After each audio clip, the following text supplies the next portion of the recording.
Welcome to Big Little Stories. I'm Ivy Sharmetz.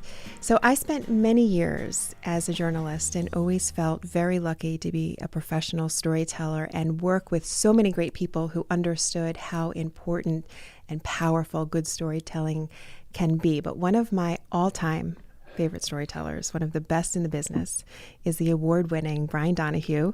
He's now the editor of Red Bank Green. He is here with me today. Thank you so much for being here, Brian. Oh, this is great, Ivy. Thanks so much for having me on. Of course. So we worked together for a long time, and we have had many conversations over the years about the weight of the responsibility and the honor and privilege that it is to tell someone else's story.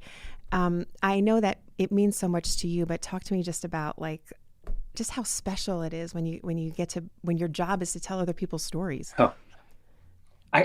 I heard you on a podcast recently talking about this, and Ivy, I have to say, I felt like we had a mind meld. I was like, she really gets it and understands it in a way that I have always thought about it. And people have, we don't have we don't have a lot in this world, but people's stories are what we have, and it's gonna sound cheesy, especially starting off an interview with this right off the bat, but I always felt like there's something sort of sacred about that, right? Yeah, you I agree. were gonna tell, like, for us, if I'm on TV or a newspaper, I could do 300 stories a year, and it's just another day at work for me, and I can get up and I can go out and belt it out, and it's on TV or it's in the newspaper or online the next day. But for that person, and a lot of the stories that I've done over the years are people who are everyday people, and I'm trying to tell their stories, and this is a big deal. And you'd have to remind yourself on a Monday morning going out the door, like,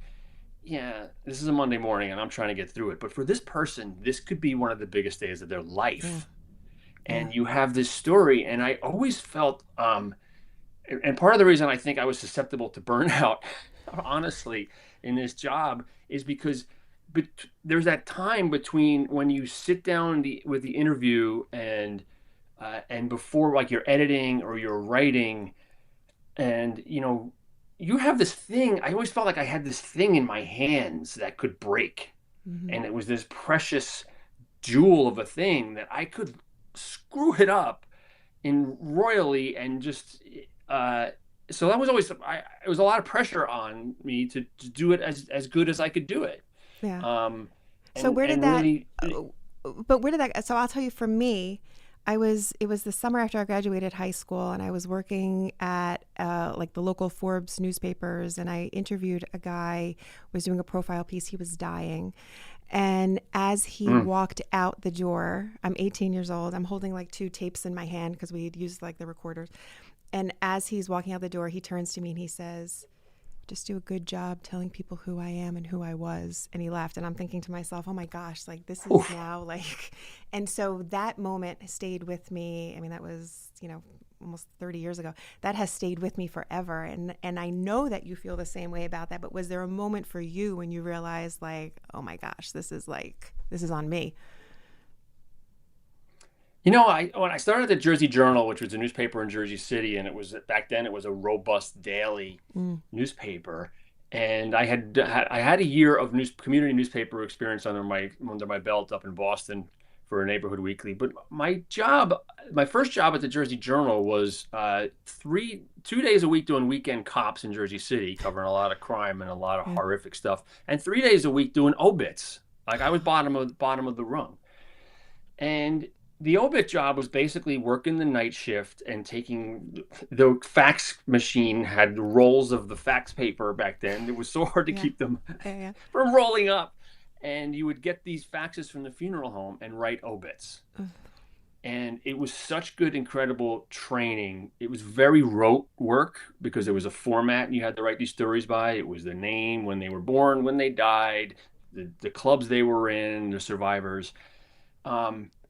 But the gravity of that sinks in when you make a mistake, Right. as you always do. We all make mistakes. And I remember, I think I called someone a he when they were a she, or I misgendered someone. It was a name that was not English, or I misspelled someone's name, and you get a call. And I just thought of all these yellowed obits in my parents' scrapbook of like their Hmm. grandfathers and Hmm. grandmothers, and I'm like, oh no, 100 Yeah. years from now, Yeah.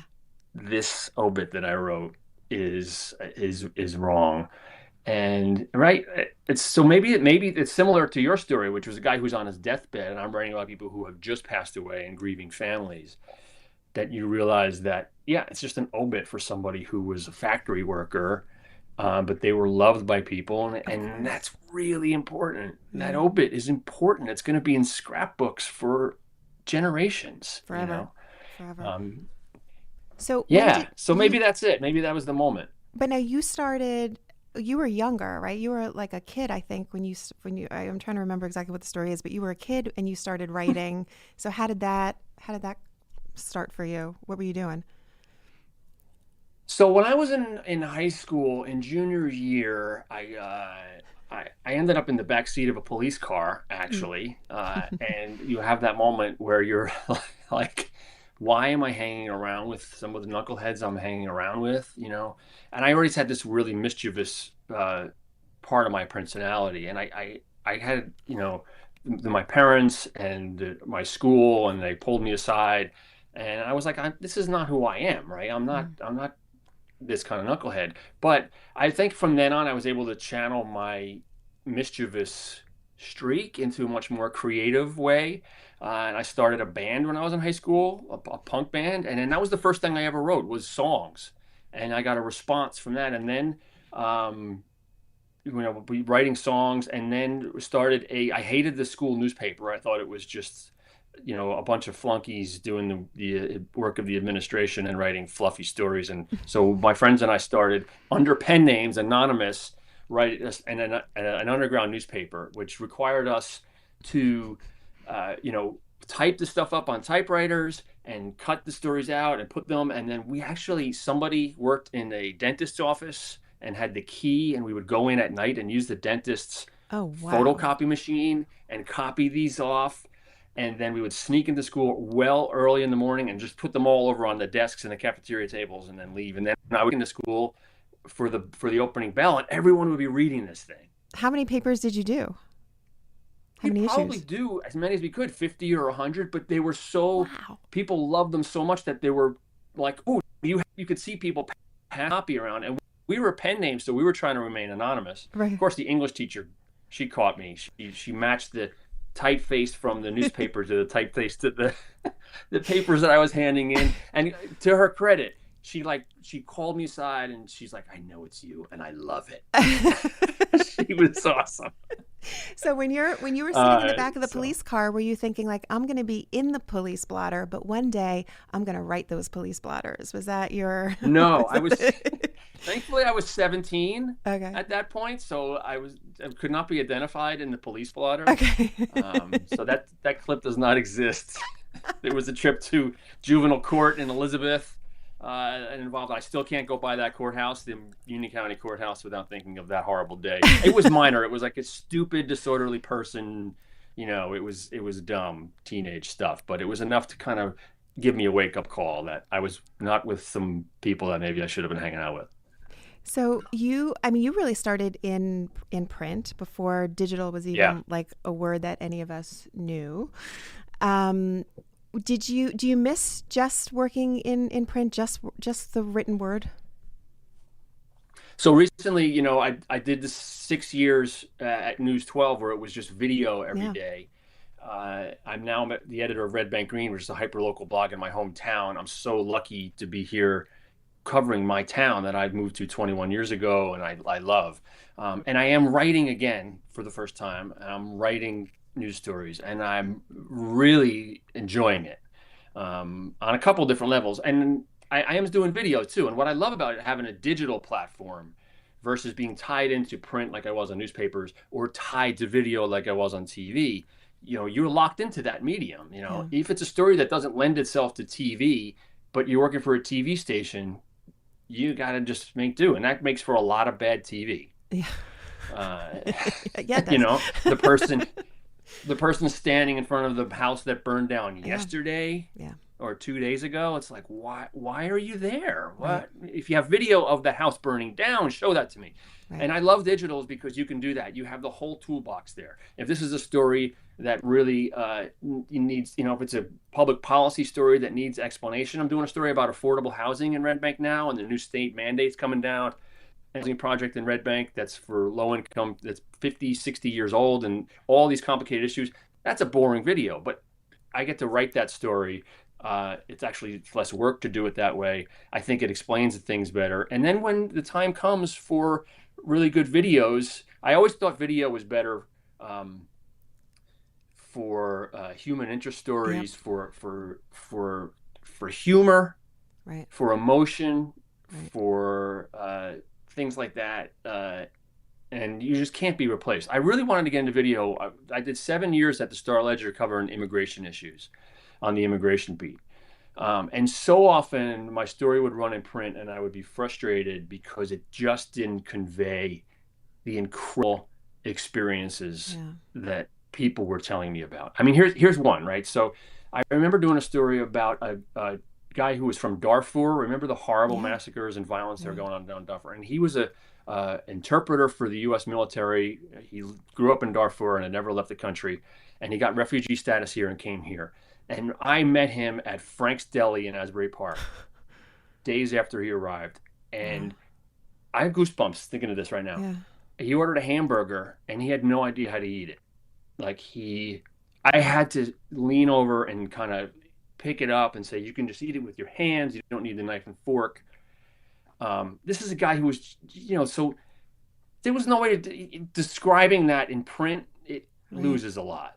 Right. And that's what I had to do that day because I was working for a newspaper. But could you imagine that as a video? Ugh. Imagine a video of him trying to adjust to life in the US. I mean, that's just such a small, minor, little thing, how to eat his first hamburger. Um, and so often on that immigration beat, I was frustrated by not being able to convey the humanity Yeah. and the stories. And then, so what happened in 2008, 2009, when web video kind of became a thing, the technology had advanced where you could actually stream video. The Star Ledger hired a consultant, Michael Rosenblum, who came in and trained 15 people in a 2-week boot camp to shoot and edit video. And I raised my hand for that up high. I'm always of the opinion that if your employer you free training to learn a new skill, do it, because that was Of like a course. master's degree in two Yeah. weeks. And then I got into video that way. And then, for years, it was, I did that for 6 years with Ledger Live, a webcast I did there. And I really liked the digital. I like having all those options. So Yeah. sometimes you don't know what tool to pick up, right? I love the web because sometimes it's a photo. Sometimes the story is just 3 photos and some captions. Well, and I think the Some, options are important to really be able to be a good storyteller and a good journalist, because even when you were talking about how stories get chosen on TV, there for sure there are stories that we could have done that we didn't do because they weren't visual enough. And when you're working in TV, you need something to show. We're going to take a very quick break. And when we come back, I want to talk to you about some of the stuff you're working on now and some of your most memorable stories. And I'm going to tell you, I may have told you this already, I'm going to tell you the story that you did that I think about almost every single day. So we'll be right wow. back.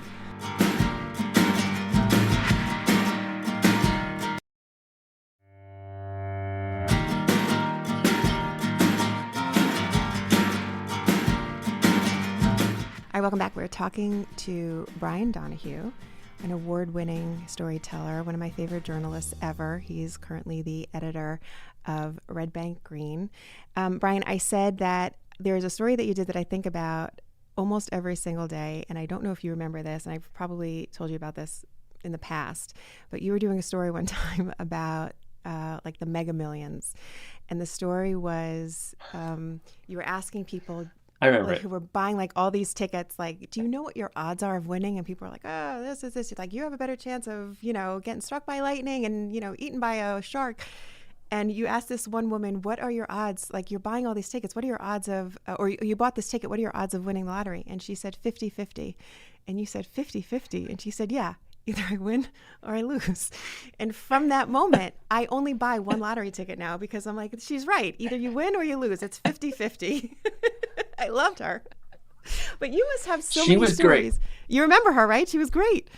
Oh, I remember her vividly. Yeah, because so that was a story. I mean, in the news business, you get so into this routine of doing the same Yeah. story over and over again and telling the same story over and over again. So one of the things that I always really challenged myself to do is like to tell the story in a way it's not been told before. Like Yeah.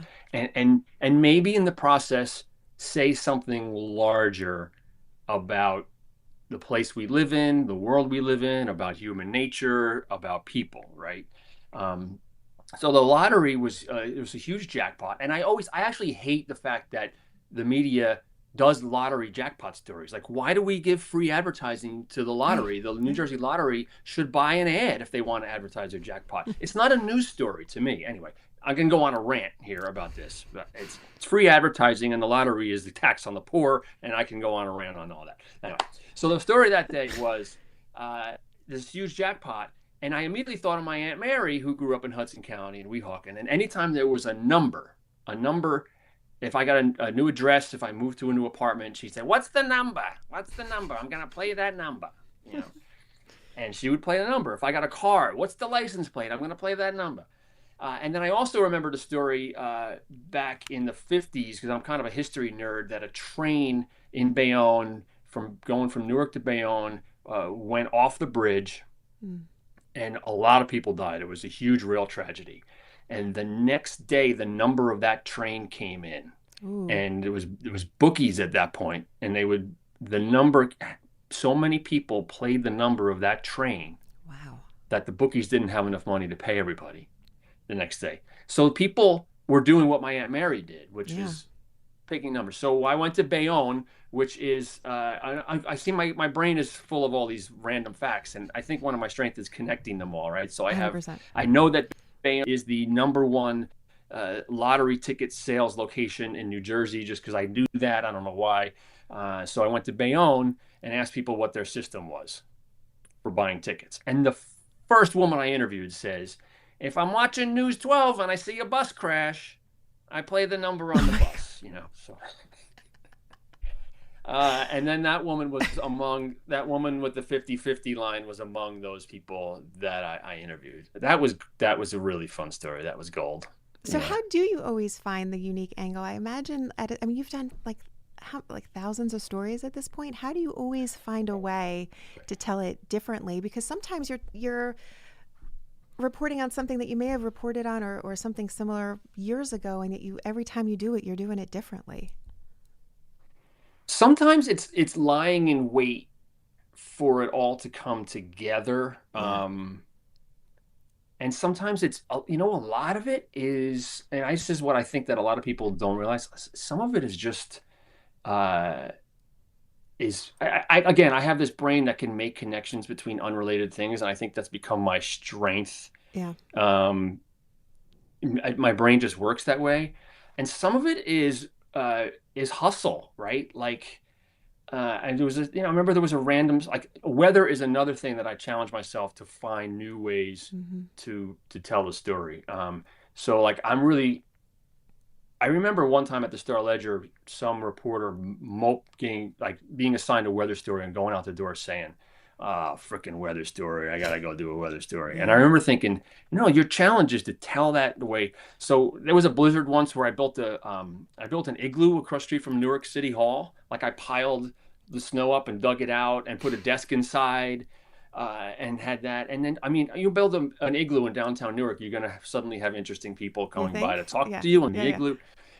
But I did another snow story was, and a lot of this is from real life, right? You asked me where the stories come from. A Yeah. lot of it is just my own life, and I think I got to become a better storyteller when I broke down that wall of being afraid to go into first person and seeing my own experiences as valid. So when it snows, I have a neighbor with a snowblower, and I found myself like looking out the window thinking, "Oh man, I hope he comes down my walk." Like, and then I said, "That's a story. How Yeah. many other people are waiting for the neighbor with a snowblower?" So I decided one day when it snowed, Um, I'm going to find, the neighbor with a snowblower who goes around and helps other people. And then I not only found, I just drove around. So a lot of it was driving, just looking at the snow, and I found the guy. And then I actually found the neighbor across the street looking out his window doing what I was doing. I mean, that story was so hilarious. And he's like, I hope he comes over here. We hope he comes over here. But So I got both sides of that but I story. think you're making a good point, and it's one of the reasons that your stories are so good and that you are such a great storyteller is because I feel like you never approach a story with a preconceived notion of this is a story that I'm going to tell. You sort of have a sense of what you want to do, but then you go out and kind of let the story show you what it's going to be in a way, and you have that patience, and that because you're able to connect all the dots, you're kind of able to make things happen very organically, and that's why I think they're so good. Thanks. And I mean, another thing that I think I liked working was, especially doing Positively New Jersey and even Ledger Live before that, is, they always wanted to team me with a photographer, Mm, but I really liked, I shoot a lot of stuff with a GoPro and a selfie stick or an yeah, iPhone. And I think the technology is there to use that. And look, photographers are great and they're great to have, and they can make, especially if you're working on a longer term project, you've got to have good visuals. yeah, But for a story like a weather story about the guy with the snowblower, it's going to enable you to get that good content quicker because you're just going up to somebody outside the lottery store or with the snowblower and you just have an iPhone and you're going to capture that moment quick and you're going to be mobile and you yeah. can jump back into the car if that's not the right guy. I mean, another thing was I struggled with at News 12 was like I needed a little bit of room to fail, and Mm, I was given that room. Like if you're going to go out and do the story about the neighbor with the snowblower, and that's your story, you have to have permission from your bosses to call in at 3 o'clock and say, it's not working. sorry, Yeah, it didn't work. yeah, I might not have anything. yeah, And that was something I was lucky enough to have for a while at News 12, an understanding of that. And that's one of the reasons I left was when I realized that was you got to be able to fail sometimes. A lot of these stories, you're rolling the dice to try to get a great story. You might not. You can always easily get a mediocre story yeah. on the weather and on the snow. You can always do that. Well, So I mean, your failures were few and far between because, my gosh, you really are, I think, one of the best storytellers we have in the state. I could talk to you about this for a million hours, but we like to end these conversations with the same questions for everybody. We call them three big little questions. Are you ready for them? I think so. You better be. Okay. All right. The first one is, how do you get yourself out of a bad mood? Surfing, Yeah. surfing, and more surfing. Yeah. I'm going to be out of here as soon as this interview is over. It's 4 to 5 foot and offshore. The boards are in the car. Not that I'm in a bad mood now, but But it it, helps. and not surfing will put me in a bad mood Got it. Okay. too. All right. Second question. What's your go-to karaoke song? Oh my God, I really never do karaoke, but I do have a real soft spot for really saccharine bubblegum pop. Okay. Really? Um, Yeah, I think I'm the like rare father of daughters who is the only one singing the Taylor Swift songs in the car. Okay. Okay. I learned something new about you, Brian. I Since You've didn't Been know that. Gone, I'm going to go with Since You've Been Gone by Kelly Kelly Clarkson. Clarkson, that's your okay. God, what a Wow. great song. Wow. All right. And this Then there's I there's always Born to Run. of course. Of course. All right, this might be a hard one for you to answer because I am sure there are so many, but what is one of your favorite spots in New Jersey? I can One tell you of. my absolute number one. Okay, what is it? It's Sandy. It's Sandy Hook because it's nature. It's not pristine. It's degraded. It's been a military base for 150 years, Mm, and every time I go out there, I still see something that just restores your hope yeah. in nature and the Yeah. world because it's nature taking it back over, and it's amazing. I'll see whales and deer and foxes and bald eagles, and I'll surf and I'll fish, and then you'll find like a grand piano is buried in the sand out there. Really? like, yeah, there's a piano out there and it Wow. appears every once in a while, and there's trash, and it's just great. And then the views of New York skyline, it's an amazing place. It's just my favorite place on the planet, perhaps. I love that. Brian, people want to check out Red Bank Green. The website is Redbankgreen.com. perfect. Thank you so much for doing this. I appreciate it. Always love talking Oh, to it's you. been Thank you, awesome. Brian. Great. Thanks, Ivy. Thank you. And that does it for Big Little Stories for today. I'm Ivy Sharmetz. I will talk to you next time. Bye-bye.